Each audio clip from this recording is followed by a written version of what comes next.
जब अपने देश के विपक्ष को अपने ही देश में बोलने की आजादी ना हो। लीडर ऑफ ऑपोजिशन को एक कन्वेंशन है कि बोलने दिया जाता है। जब भी मैं खड़ा होता हूं मुझे बोलने नहीं दिया जाता। जब अपने ही देश के संसद भवन में विपक्ष की आवाज को दबा दिया जाए। जहां डेमोक्रेसी में ऑपोजिशन की जगह होती है और सरकार की जगह होती है, यहां पे ऑपोजिशन की जगह है ही नहीं। उनका माइक बंद कर दिया जाए, बार बार विपक्ष को दबाने की कोशिश की जाए। उस दिन प्रधानमंत्री जी ने कुंभ मेला के बारे में बोला। मैं अपनी बात जोड़ना चाहता था। मैं कहना चाहता था हाँ बहुत अच्छा है कि कुंभ मेला हुआ, और मैं बेरोजगारी के बारे में भी कुछ कहना चाहता था, नहीं बोलने दिया। जब अपने ही देश में अपने ही देश का मीडिया खुद सत्ता का पक्षधार बनके विपक्ष की आवाज को दबाए, तब बड़ी जाहिर सी बात है कि विपक्ष को अपने देश से बाहर जाकर ही अपनी बातें रखनी पड़ती हैं। ठीक है, तो पता नहीं मतलब ये किस प्रकार से हाउस चल रहा है। जो हम कहना चाहते हैं हमें कहने नहीं देते। हाल ही में हुए पहलगाम हमले में 26 लोगों ने अपनी जानें गंवा दी। पूरा देश मोदी शाह से इस पहलगाम हमले को लेकर इस्तीफा मांगता रह गया, लेकिन इस्तीफा तो दूर, मोदी शाह ने अपनी गलती स्वीकारना तक सही नहीं समझा। वहीं इसके उलट राहुल गांधी ने विपक्ष के तौर पे एक नई छवि गढ़ दी है। करीब एक हफ्ता पहले कांग्रेस नेता राहुल गांधी पहुंचे थे अमेरिका के रोड आइलैंड के ब्राउन यूनिवर्सिटी में भारतीय प्रवासियों को संबोधित करते हुए राहुल गांधी ने न केवल एक मजबूत विपक्ष लेकिन एक जिम्मेदार राजनेता की छवि भी गढ़ दी। ऑडियंस में से एक सिख व्यक्ति ने 1984 के सिख दंगों को लेकर राहुल गांधी से सवाल किया। यहाँ पे समझने वाली बात यह है कि राहुल गांधी ने उन सिख दंगों की जिम्मेदारी ली जिस वक्त वो राजनीति में थे ही नहीं। ये सिख दंगे थे 1984 कांग्रेस के कार्यकाल के दौरान, और इसी को लेकर सिख दंगों को लेकर राहुल गांधी ने उस सिख व्यक्ति से माफी मांगी और सिख दंगों की बड़ी जिम्मेदारी लेते हुए पार्टी की ओर से अपनी पार्टी की एक बड़ी गलती स्वीकार की।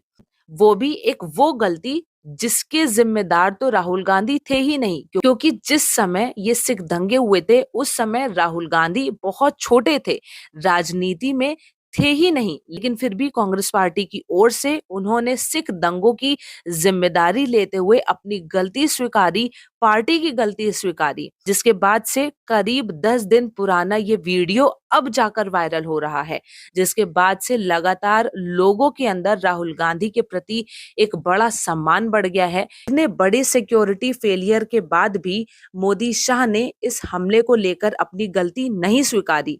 वहीं दूसरी तरफ राहुल गांधी ने उन हमलों की भी जिम्मेदारी ले ली जिस दौरान वो उस राजनीति में थे ही नहीं। But we don't just want to wear garas. We don't just want to tie turbans. We want freedom of expression, which under the Congress Party in the past has not been allowed. And your party seems to lack the maturity to accept the mistakes it has made, such as Sajjan Kumar just now being tried. And there's many more Sajjan Kumars currently sitting in the Congress Party. You haven't tried to reconcile with the Sikhs. What attempts are you making? Sort of understanding I have. Do we want an India where people are uncomfortable to express their religion? As far as mistakes of the Congress Party are concerned, a lot of those mistakes happened when I was not there. But I'm more than happy to take responsibility for everything that the Congress Party has ever done wrong in its history. The question is, brown university में वहां पे बैठे भारतीय प्रवासियों को राहुल गांधी ने संबोधित किया। इस दौरान उन्होंने सीधे तौर पे महाराष्ट्र विधानसभा चुनावों को लेकर चुनाव आयोग पर कई गंभीर सवाल खड़े किए। राहुल गांधी ने अमेरिका में लोगों से बातचीत करते हुए, जनता को संबोधित करते हुए 3 मुख्य बातें रखी। राहुल गांधी का ये कहना था कि चुनाव आयोग ने उन्हें शाम 5:30 तक का डेटा दिया था, यानी शाम 5:30 बजे तक जितनी भी वोटिंग हुई थी उसका आंकड़ा चुनाव आयोग ने उन्हें बताया। लेकिन उनका कहना है कि 5.5 से 7.5 के बीच में अचानक से 65 लाख वोट्स पड़े। तो आखिर मात्र 2 घंटे में 65 लाख वोट्स कहां से पड़ गए, जबकि एक वोटर को करीब 3 मिनट लगता है वोट करने में। इस पूरी प्रक्रिया में, वोट करने की पूरी प्रक्रिया में करीब करीब 2.5 से 3 मिनट लगता है। तो ऐसे में 2 घंटे में 65 लाख वोटर्स कहां से आ गए? जितने बालिग भी नहीं है महाराष्ट्र में, उससे ज्यादा तो वोट्स पड़े हैं। वहीं राहुल गांधी ने अमेरिका में एक और बड़ी बात रखी कि जब कांग्रेस ने चुनाव आयोग से इलेक्शन की पूरी वीडियोग्राफी, वीडियो फुटेजेस मांगे, वो भी चुनाव आयोग ने देने से मना कर दिया। और साथ ही उन्होंने ऐसा कानून भी बदल दिया कि हम आपको किसी भी तरीके की कोई भी कॉन्फिडेंशियल वीडियोस आपको नहीं दिखाएंगे, क्योंकि वो चुनाव आयोग की प्राइवेसी की बात है।